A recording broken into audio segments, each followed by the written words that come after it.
Hello, नमस्कार सर्व विद्यार्थी मित्रांनो. मी प्राध्यापक राठोड सर आपल्या यूट्यूब चॅनलमध्ये आपल्या सर्वांचे स्वागत करतो. आज आपण अतिशय महत्त्वाच्या ग्रामरमधील टॉपिकला सुरुवात करणार आहोत. तर तुमच्यासमोर हेडलाईन दिसत असेल तर हा प्रत्येकांना सोपं जाणारा आणि कंपल्सरी एका मार्कासाठी परीक्षेत विचारला जाणारा हा प्रश्न आहे. म्हणजेच तो आम्ही 5वीपासून ते 12वीपर्यंत तेच शिकत आलोत, परंतु अगदी सोप्या पद्धतीत आणि अगदी कमी वेळेत तुम्हाला या टॉपिकची ओळख करून देणार आहे मी. म्हणून आपण सर्वांनी या चॅनलवरती नवीन असाल तर या चॅनलला सबस्क्राईब करा, लाईक करा आणि साईडच्या बेल आयकॉनवरती प्रेसचं बटन दाबा आणि या व्हिडिओला शेवटपर्यंत पहा. ठीक आहे, स्किप न करता आपण शेवटपर्यंत पाहावं. तर डिअर स्टुडंट, तुम्ही पाहू शकता इथं तुम्हाला दिलेलं आहे, पहा फॉर्म्युला. टेन्सचा फॉर्म्युला. टेन्स म्हणजे काय, तर आपल्याकडून होणारी ॲक्शन ही क्रियापदावरून आपण कोणत्या काळात झालेली आहे हे ठरवत असतो आणि according to that action and form of verb we consider the time and tense. So that is there are three types of tense. That is first present tense, past tense and future tense. त्यांना मराठीत देखील आपण इथं लिहिलेले present टेन्सला वर्तमान काळ, past टेन्सला भूतकाळ आणि फ्युचर टेन्सला भविष्यकाळ, असे टेन्सचे 3 प्रकार. त्या 3 प्रकारांचे सब टाइप्स आपण इथं पाहू शकता. There are also each one has 4 types. प्रत्येकांचे 4 टाइप्स देखील पडतात. तर असे एकूण 12 प्रकार देखील आपल्याला सांगता येईल टेन्सचे. त्यानुसार इथं फर्स्ट प्रेझेंट टेन्सचं simple present tense, simple past tense, simple future tense, continuous present tense, continuous past tense, continuous future tense, perfect present tense, perfect past tense, perfect future tense, continuous perfect present tense, continuous perfect past tense आणि continuous perfect future tense, असे प्रत्येकांचे 4 म्हणजेच असे एकूण 3 प्रकारांचे 12 प्रकार देखील असतात.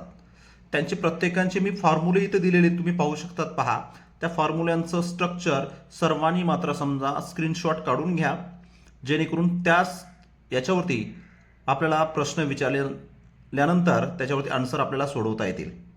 तर विद्यार्थी मित्रांनो, एक लक्षात ठेवायचं आपल्याला, यावरती 2च प्रकारचे प्रश्न विचारले जातात. टेन्स म्हणजे आपल्याला 2च प्रकारे प्रश्न विचारले जातात टेन्सवरती. एक आयडेंटिफाय करण्यासाठी म्हणजे टेन्स ओळखण्यासाठी, आणि दुसरा म्हणजेच एका काळातून दुसऱ्या काळात रूपांतर करण्यासाठी, म्हणजेच कन्व्हर्ट द टेन्स. अशा पद्धतीने 2 टाईपनेच प्रश्न विचारतात. मग ते दोन्ही टाईपने प्रश्न सोडवण्यासाठी या स्ट्रक्चरचा किंवा या फॉर्म्युल्यांचा फार उपयोग येतो. या फॉर्म्युल्यानुसारच आपल्याला समजा वाक्य सोडविता येतात. ठीक आहे. मग या ठिकाणी लक्षात ठेवायचं, प्रत्येक टेन्सचं मी सूत्र दिलेलं आहे. जसं इथं यांना वाचत असताना S + V1 + O + C, S + MR + V4 + O + C. आता हे मी प्रत्येक स्ट्रक्चर वाचत बसणार नाही, तर अशा पद्धतीने आपल्याला लक्षात ठेवायचं आहे आणि प्रत्येकाने याची स्क्रीनशॉट मात्र समजा काढून घ्या, जेणेकरून तुम्हाला टेन्स सोडवत असताना उपयोगी येईल. ठीक आहे, okay. So that I think मला वाटतं एक एक्झाम्पल देखील सांगतो की कशा पद्धतीने एक्झाम्पल वगैरे येत असतात, आणि मी तुम्हाला त्या एक्झाम्पल पूर्वी या ठिकाणी हे जे कंटेंट मी इथे लिहिलेली पहा, या फॉर्म्युल्यामध्ये आलेले सब्जेक्ट, एस म्हणजे सब्जेक्ट, व्ही म्हणजे वर्ब. वर्बचे 2 टाईप आहेत पहा. या ठिकाणी लक्षात ठेवायचं, एक हेल्पिंग वर्ब आणि दुसरा मेन वर्ब. ठीक आहे. पुन्हा पहा, ऑब्जेक्ट आणि कॉम्प्लिमेंट असं वाक्यांमध्ये वाचायचं आहे यांना. इथं शेवटी दिलेले सी म्हणजे कॉम्प्लिमेंट. सब्जेक्ट म्हणजे काय, वाक्य. तर विद्यार्थी मित्रांनो, मला वाटतं तुमच्यापैकी बऱ्याच विद्यार्थ्यांना वाक्यामध्ये सब्जेक्ट, वर्ब आणि ऑब्जेक्ट ठरवत असताना अनेक अडचणी येत असतात. त्यासाठी मी एक अगदी सोप्या पद्धतीने तुम्हाला सांगण्याचा प्रयत्न करतो. इथे एक एक्झाम्पल लिहितो पहा, तुमच्या माहितीस्तव तुम्हाला माहीत असलेलं. ठीक आहे. राम ईट अ मँगो. ठीक आहे. तुमच्या समोर मी एक एक्झाम्पल लिहिलं आहे. त्या एक्झाम्पलमध्ये कसं ओळखायचं, तर या सूत्रानुसार जर पाहायला गेलात तर वाक्यामध्ये जो क्रिया करणारा शब्द असतो तो असतो क्रियादर्शक शब्द म्हणजेच वर्ब असतो. आता या ठिकाणी या वाक्यांमध्ये राम ईट अ मँगो, क्रिया कोणती घडते बरं, तर खाण्याची क्रिया घडते. म्हणजेच या ठिकाणी यासाठी शब्द कोणता वापरला, तर ईट हा शब्द वापरला आहे. मग आपण ईट या शब्दाला वर्ब म्हणू शकतो. पहा, ठीक आहे. मग ईट हा क्रियापदाचा पहिलं रूप आहे, आपल्याला माहीत असेल, तुम्हाला याच्या अगोदरही तुम्ही पाहिलेलं असेल. तर ईट हा पहिलं रूप आहे. आता ही खाण्याची क्रिया कोण करतोय, म्हणजेच जो ॲक्शन करणारा शब्द आहे किंवा समजा जो व्यक्ती आहे त्याला आपल्याला सब्जेक्ट म्हणायचं आहे. जो ॲक्शन करतो वाक्यामध्ये, म्हणजेच या ठिकाणी राम खातो, म्हणजे खाण्याची क्रिया कोण करतोय, राम करतोय, म्हणून त्याला काय म्हणायचं, आपल्याला सब्जेक्ट म्हणायचं. पहा, आणि ही खाण्याची क्रिया कोणावरती घडते, म्हणजेच मँगोवरती, म्हणून मँगो या शब्दाला आपल्याला ऑब्जेक्ट म्हणायचं आहे. ठीक आहे. तर अशा पद्धतीनं आणि त्यानंतर बाकीचं सब्जेक्ट, वर्ब आणि ऑब्जेक्ट हे झाल्यानंतर जे राहिलेलं भाग असतं त्याला आपण वाक्याचा कॉम्प्लिमेंट म्हणतो. पहा, ठीक आहे. या व्यतिरिक्त वाक्याचे सब्जेक्ट, वर्ब, ऑब्जेक्ट आणि कॉम्प्लिमेंट ही पार्ट समजले असावे अशी मी अपेक्षा करतो. आणि तुम्हाला या वाक्यामध्ये टेन्सनुसार वाक्य कसं कन्व्हर्ट करायचं आणि आयडेंटिफाय कसं करायचं याच्याकडे मी घेऊन जातोय तुम्हाला. तर चला मित्रांनो, आपण दिलेल्या सूत्रानुसार हे वाक्य एका वाक्यातून दुसऱ्या वाक्यात कसं रूपांतर करायचं आणि प्रश्न कसे विचारले जातात हे आज आपण पाहूया. तर या ठिकाणी दिलेले एक्झाम्पल आहे, पहा, तुम्ही वाचू शकता. They have tried it again and again, असं तुम्हाला प्रश्न दिलेला असावं, वाक्य दिलेलं असावं. आणि त्या वाक्याचं रूपांतर जर समजा तुम्हाला सिंपल फ्युचर टेन्समध्ये जर करायला सांगितलं असेल तर तुम्हाला पाठीमागं दिलेलं जे स्ट्रक्चर आहे त्याचा चार्ट तुम्हाला आठवायला पाहिजे. पहा, तरीही मी इथं समजा तुम्हाला समजण्यासाठी इथं लिहितोय. आता सिंपल फ्युचर टेन्सचं स्ट्रक्चर किंवा सूत्र काय बरं, तर या ठिकाणी S plus shall oblique will plus क्रियापदाचं पहिलं रूप ऑब्जेक्ट आणि शेवटी कॉम्प्लिमेंट, असं तुम्हाला स्ट्रक्चर दिलेलं आहे. तर चला या स्ट्रक्चरनुसार तुम्हाला वाक्य रूपांतर करूया. वाक्यातील भाग महत्त्वाचं आपल्याला पहिल्यांदा माहिती असायला पाहिजे. ठीक आहे. या वाक्यात जर पाहायला गेलात तर तुम्हाला समजून घेण्यासाठी वाक्यामध्ये हा पहिल्यांदा दॅट इज अ सब्जेक्ट. ठीक आहे. हे काय असेल बरं, हेल्पिंग वर्ब आहे. आणि ट्राईड हा काय बरं, it is a main verb, ही माहिती असायला पाहिजे. आणि हा मेन वर्ब असून क्रियापदाचं किती रूप आहे, पहिलं रूप आहे. इट हा ऑब्जेक्ट आणि हे काय बरं, कॉम्प्लिमेंट. अशा पद्धतीनं वाक्याचे पार्ट देखील माहीत असायला पाहिजे. आणि त्या वाक्याला रूपांतर करत असताना या सूत्राचा वापर करायचा. मग आम्ही इथं लिहितोय, पहा, सब्जेक्ट. एक लक्षात ठेवा, वाक्यामध्ये फक्त कोणताही टेन्स रूपांतर एका टेन्समधून दुसऱ्या टेन्समध्ये करत असताना फक्त दोनच ठिकाणी बदल करायचा, एक हेल्पिंग वर्ब आणि मेन वर्ब. वाक्याचं रूपांतर एका काळातून दुसऱ्या काळात करत असताना सब्जेक्ट, ऑब्जेक्ट आणि कॉम्प्लिमेंट कधीही बदलत नाही, तेच जशास तशी लिहायची. फक्त बदल कुठं करायचं बरं, दोनच ठिकाणी, म्हणजेच एक हेल्पिंग वर्ब आणि दुसरा मेन वर्ब. तर चला आपण याला सिंपल फ्युचर टेन्समध्ये रूपांतर करण्याचा प्रयत्न करूया. तर आपण इथं पहा, तुम्हाला सांगितल्या पद्धतीने सब्जेक्टला सब्जेक्ट लिहिलं, काही बदल केलेलं नाही. पहा, ठीक आहे, सब्जेक्टला सब्जेक्ट लिहिलं. आता इथं या वाक्यात हॅव हे हेल्पिंग वर्ब दिलेलं आहे, आपल्याला या सूत्रानुसार हेल्पिंग वर्ब वापरायचं आहे. तर पहा, या वाक्यांमध्ये हेल्पिंग वर्ब, या सूत्रांमध्ये हेल्पिंग वर्ब आपल्याला शॉल किंवा विल दिलेलं आहे. मग हेल्पिंग वर्ब दे बरोबर शॉल किंवा विल पैकी नेहमी विल येतो. या ठिकाणी लक्षात ठेवायचं, तुम्हाला हेल्पिंग वर्बचं नियम माझ्या दुसऱ्या हेल्पिंग वर्ब या टॉपिकच्या लेक्चरमध्ये तुम्ही पाहू शकता. दे, विल या दोघांपैकी एक वापरलं. त्याच्यानंतर आता इथं ट्राईड हा तिसरं रूप दिलेलं आहे. तर आपल्याला इथं या सूत्रानुसार म्हणजे सिंपल फ्युचर टेन्सच्या सूत्रानुसार पहिलं रूप वापरायला सांगितलेलं आहे. मग सांगा बरं, ट्राईड या शब्दाचा पहिलं रूप काय असेल बरं, ट्राईड हा तिसरं रूप आहे. तर ट्राईड या शब्दाचा पहिलं रूप आहे या ठिकाणी आपल्याला ट्राय. म्हणून या ठिकाणी लक्षात ठेवायचं दे विल ट्राय. तुम्हाला सांगितल्यापासून फक्त 2च ठिकाणी बदल केला. ह्यावचं विल आणि ट्रायडचं ट्राय, आणि बाकीचं आपल्याला ऑब्जेक्ट आणि कॉम्प्लिमेंट जशास तसं लिहायचं आहे. It, again, and again. काहीही बदल करायचं नाही बाकीच्या ठिकाणी. पहा टेन्स सोडत असताना. तर हा झाला पहिलं एक्झाम्पल. आता दुसऱ्या एक्झाम्पलकडे जाऊया. पहा तसं या ठिकाणी या वाक्यांमध्ये तसंच सोडवण्याचा प्रयत्न करूया. काय सांगितले बरं आपल्याला? Perfect past tense. सूत्र आठवा बरं. परफेक्ट पास्ट टेन्सचं सूत्र आहे आपल्याला यस प्लस हॅड प्लस क्रियापदाचं तिसरं रूप, ठीक आहे, ऑब्जेक्ट आणि शेवटी कॉम्प्लिमेंट. या सूत्रानुसार तुम्हाला वाक्य सोडवायचे. मग चला सोडूया. याला रूपांतर करूया. तुम्हाला सांगितले फक्त किती ठिकाणी बदल करायचं? 2च ठिकाणी बदल करायचं, बाकीचं जशाचं. या वाक्यात सब्जेक्ट काय बरं? आय. म्हणून सुरुवातीला सब्जेक्टनुसारच आपण काय लिहिलं बरं? आय हा सब्जेक्ट लिहिलं. ओके, आय हा सब्जेक्ट लिहिला. त्यानंतर सब्जेक्टनुसार काय वापरायचे? हॅड. हॅड का वापरायचं? कारण का तर आपल्याला परफेक्ट पास्ट टेन्स रूपमध्ये रूपांतर करायचे आणि परफेक्ट पास्ट टेन्स सूत्र हा असल्यामुळे हॅड वापरायचं. किती सोपं आहे. ओके, तर त्यानंतर हॅड वापरलं. आता इथं हेल्पिंग वर्ब नाही, परंतु इथं क्रियापदाचं पहिलं रूप काय दिलेलं आहे? लाईक हा पहिलं रूप दिलेलं आहे. म्हणून या ठिकाणी तिसरं रूप वापरायचे. लाईक या क्रियापदाचं तिसरं रूप कसं येतं? ईडी प्रत्यय लागतं. म्हणून या ठिकाणी आपल्याला काय लक्षात ठेवायचे? लाईक्ड असा शब्द तयार होईल. ठीक आहे. त्यानंतर पुढे बाकीचं ऑब्जेक्ट आणि कॉम्प्लिमेंट जशास तसं वापरलं जाईल बघा. म्हणून या ठिकाणी टू आज काहीही बदल करायचं नाही. बाकी क्वेश्चन्स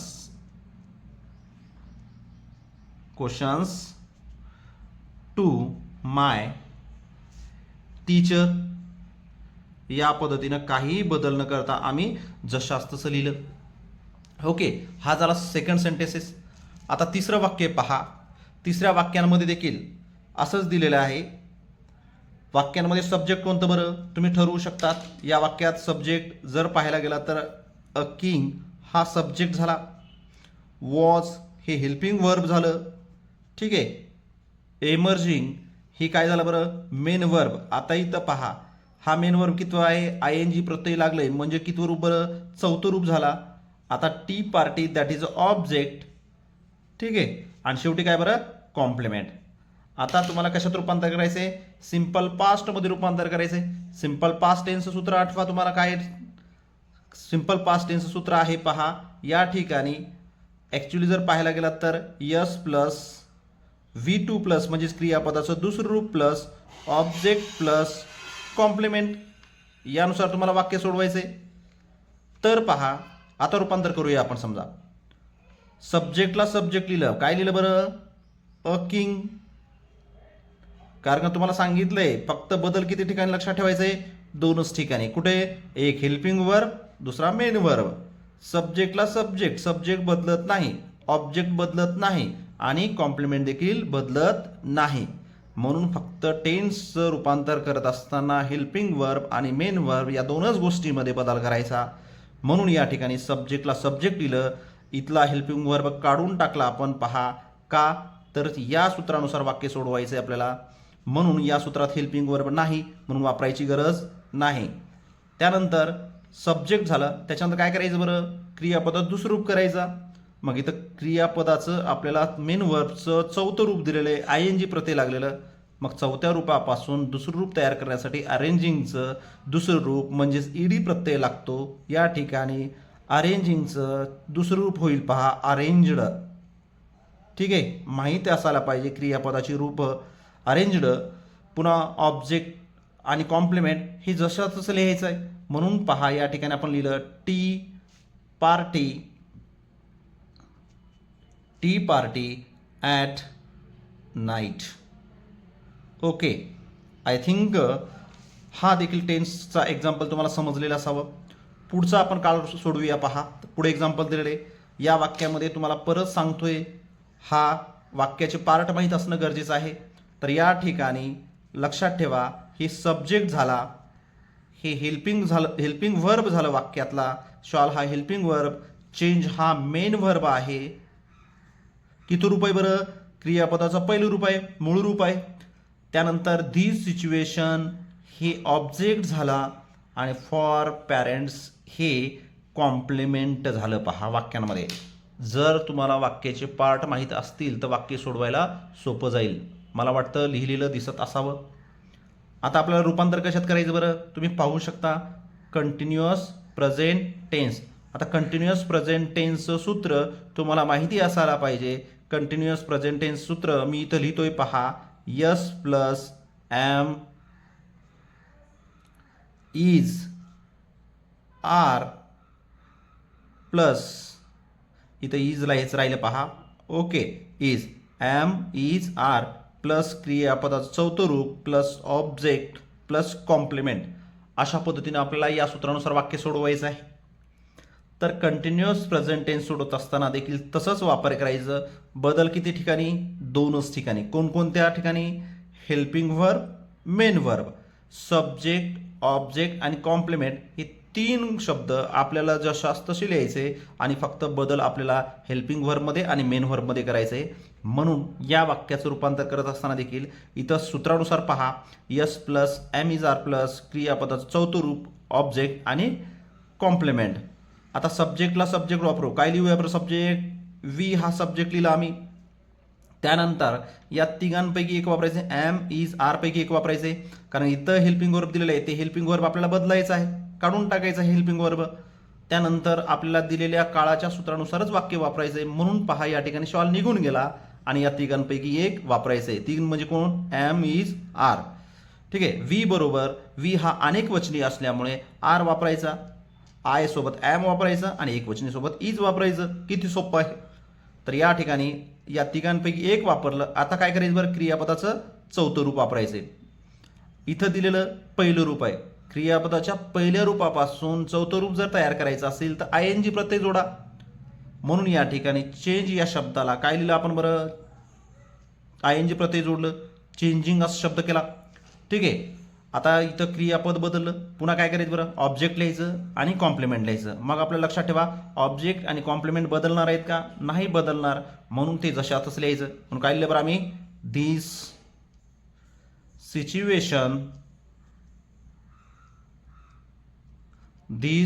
सिच्युएशन फॉर पॅरेंट्स. पहा लक्षात ठेवा, आपल्या सूत्रानुसार इथं सब्जेक्टला सब्जेक्ट लिहिलं, ॲमिजार पैकी एक लिहिलं, त्यानंतर क्रियापद चौथं रूप दिलं, ऑब्जेक्टला ऑब्जेक्ट लिहिलं आणि कॉम्प्लिमेंटला कॉम्प्लिमेंट लिहिलं. पहा, म्हणून we are changing this situation for parents हे कंटिन्युअस प्रेझेंट टेन्समध्ये रूपांतर झालं. पहा, अगदी सोपं आहे. त्यानंतर पुढचं शेवटचं वाक्य घेतोय मी इथं. पहा, दिलेल्या वाक्याचं रूपांतर कशा पद्धतीने करायचंय, तर मी परत ठरवायचा. हा दिलेल्या वाक्यामध्ये स्टुडंट्स हे सब्जेक्ट झाला. ठीक आहे, स्टुडंट्स हा सब्जेक्ट झालं. विल हॅव हे वाक्यातला हेल्पिंग व्हर्ब झालं. त्यानंतर कंप्लिटेड हे मेन व्हर्ब आणि मेन वर्ब किती आहे बरं, ईडी प्रत्यय लागले आणि त्याच्या अगोदर हेल्पिंग वर्ब असल्यामुळे याला तिसरं रूप म्हणायचं. आणि हे हेल्पिंग वर्ब नसेल आणि ईडी प्रत्यय लागलेला असेल तर त्याला दुसरं रूप म्हणायचं, हे लक्षात ठेवा. आणि शेवटी काय दिले बरं, ऑब्जेक्ट. या वाक्यामध्ये कॉम्प्लिमेंट नाही म्हणून टेन्शन घ्यायचं नाही. काच नाही म्हणून आपल्याला देखील चिंता करत बसायची नाही. नाही तर नाही सोडून द्यायचं. नाही तर समजा काच दिलेलं नाही म्हणून फाशी घेत बसायचं नाही. ओके. त्यानंतर जे आहे त्याच्यात वाक्याला कन्वर्ट करण्याचा प्रयत्न करायचा. तर या ठिकाणी कॉम्प्लिमेंट काही आपल्याला इतकंसं आवश्यकच असावं, वाक्यात असावंच लागतं असं काही नाही. पहा, तर या ठिकाणी या वाक्याला रूपांतर करत असताना कोणत्या काळात रूपांतर करायचं आहे, कंटिन्युअस फ्युचर टेन्समध्ये रूपांतर करायचं आहे. आपल्याला लक्षात आलं झालं, वाक्यात पार्ट्स ऑफ सेंटेन्सेस लक्षात आले. काय बरं, subject, helping verb, main verb आणि ऑब्जेक्ट. मेन वर्ब किती आहे, तिसरा आहे. ठीक आहे. आता कंटिन्युअस फ्युचर टेन्समध्ये रूपांतर करत असताना आपल्याला त्याचंही सूत्र माहीत असायला पाहिजे. मी सर्व सूत्र सांगतोय, तुम्हाला तोंडपाठ झाले पाहिजेत. बघा, जर पाठ नसतील तर स्क्रीनशॉट काढून घेऊन पाठ करून ठेवा. ओके. हां, तर या ठिकाणी सूत्रच लिहितोय. पहा इथं मी continuous future tense, S plus shall be oblique will be, क्रियापदाचं कंटिन्युअस म्हणलं की चौथं रूप, त्यानंतर पहा ऑब्जेक्ट आणि शेवटी कॉम्प्लिमेंट. आता या वाक्याला आपल्याला रूपांतर करायचे. इथं सब्जेक्ट आहे, सब्जेक्टला सब्जेक्ट नुसार बघा तेच लिहा. वाक्यात सब्जेक्ट बदलायची गरज नाही. सब्जेक्ट काय बरं, स्टुडंट्स, म्हणून आम्ही काय लिहिलं बरं, स्टुडंट्स हा सब्जेक्ट बदल न करता जशास तसं तेच दिलं वाक्यातील. ठीक आहे. त्यानंतर वाक्यात हेल्पिंग वर्ब कोणतं दिलेलं होतं, विल हॅव. आता हे आपल्याला वापरायचं आहे का, नाही. तर आपल्याला ज्या काळात रूपांतर करायला सांगितलंय त्या काळाच्या सूत्रानुसार हेल्पिंग वर्ब वापरायचे. तर या दोघांपैकी एक वापरायचे. स्टुडंट्स हा अनेक वचनी आहे म्हणून नाही, तर शॉल कोणासोबत वापरायचं, शक्यतो आय आणि वी हे दोनच सब्जेक्ट असतील तरच शॉल वापरायचं. बाकीच्या इतर सब्जेक्ट सोबत विल बीच वापरायचं किंवा विल वापरायचं. ठीक आहे. स्टुडंट्स या ठिकाणी म्हणून शॉल वापरायचं नाही, म्हणून आपण काय वापरायचं बरं, इथं स्टुडंट्स बरोबर विल बी हे सहाय्यकारी क्रियापद येतो. त्यानंतर इथं दिलेलं क्रियापदाचं चौथं रूप वापरायचे. ऑलरेडी वाक्यांमध्ये किती दिले बरं, तिसरं रूप दिलेलं आहे. मग तिसरं रूपाचं चौथं रूप रूपांतर करत असताना वाक्यातील ईडी प्रत्यय काढून टाका आणि काय प्रत्यय जोडा बरं, ING प्रत्यय जोडा. म्हणून या ठिकाणी लक्षात ठेवायचं कम्प्लीटचं काय होईल बरं, कम्प्लिटिंग होईल. समजा कम्प्लिटिंग हा क्रियापदात चौथं रूप रूपांतर केलं. आणि त्याच्यानंतर बघा पुढे लिहायचं आपल्याला ऑब्जेक्ट काय बरं, देअर प्रोजेक्ट. अक्षर थोडंसं खराब येतोय पहा लिहित असताना. तर त्यानंतर पहा लक्षात ठेवायचं पुढे देअर प्रोजेक्ट. आता कॉम्प्लिमेंट आहे का वाक्यात, नाही. तर इथं सोडून द्यायचं, वाक्य कंप्लीट झालं. तर वाक्य काय बरं, students will be completing their project. अशा पद्धतीनं वाक्य या ठिकाणी कन्वर्ट झालं दिलेल्या सूत्रानुसार. म्हणून पहा वाक्य कोणतंही दिलेलं असेल तर त्या वाक्याचं रूपांतर करत असताना फक्त दोनच ठिकाणी बदल करायचा. काय बरं, हेल्पिंग व्हर्ब आणि मेन व्हर्ब. मला वाटतं वाक्य कळाले असतील. कोणतंही वाक्य लक्षात ठेवा, रूपांतर करत असताना सूत्र लक्षात ठेवायचं आणि त्या सूत्रानुसार subject, helping verb, main verb, object आणि कॉम्प्लिमेंट असा सिक्वेन्स ठेवून त्या सूत्रानुसार वाक्य सोडवा आणि याच्यातून पैकीच्या पैकी मार्क्स मिळवा.